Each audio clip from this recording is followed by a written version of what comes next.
जय हिंद विद्यार्थी मित्रांनो, बघा आपल्याला एक प्रश्न विचारलाय। एका पुस्तकाची 5/7 पाने वाचली तेव्हा 56 पाने वाचायची शिल्लक राहिली तर त्या पुस्तकात एकूण किती पाने असतील। ज्यावेळेस तुम्हाला अशा प्रकारचा प्रश्न येईल त्यावेळेस काय करायचं बघा, लक्षात घ्या। आपल्याला या ठिकाणी हा जो अपूर्णांक दिलाय की नाही, ह्या अपूर्णांकाला आपण 3 भागामध्ये विभाजित करू। पहिल्यांदा एकूण पाने, दुसरा पाहू आपण वाचलेली पाने आणि तिसरा पाहू आपण शिल्लक पाने। आता मला सांगा, यामध्ये एकूण भाग म्हणलं की हा छेद घ्यायचा। छेद किती? 7, म्हणजे त्या पुस्तकाचे आपण एकूण 7 भाग केलेले आहेत। किती भाग केलेले? 7। त्यापैकी पुस्तकाची पाने वाचली म्हणजे वाचलेला भाग किती आहे? 5 आहे। म्हणजे 7 पैकी 5 भाग त्याने काय केले? वाचलेले आहेत, बरोबर। आता शिल्लक किती राहतील बरं?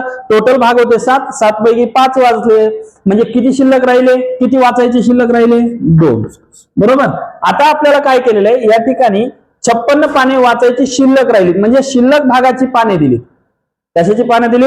शिल्लक भागापैकी। मग शिल्लक भाग किती आपले? 2। त्या 2 भागाची किंमत आपल्याला दिली 56।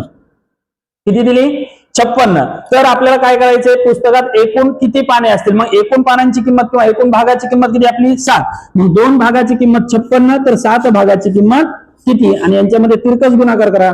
7 गुणिले 56 भागिले 2, बे एक बे, बे दुनी 4, उरला 1, बे 16, म्हणजे आपलं उत्तर आलं 7 गुणिले 28।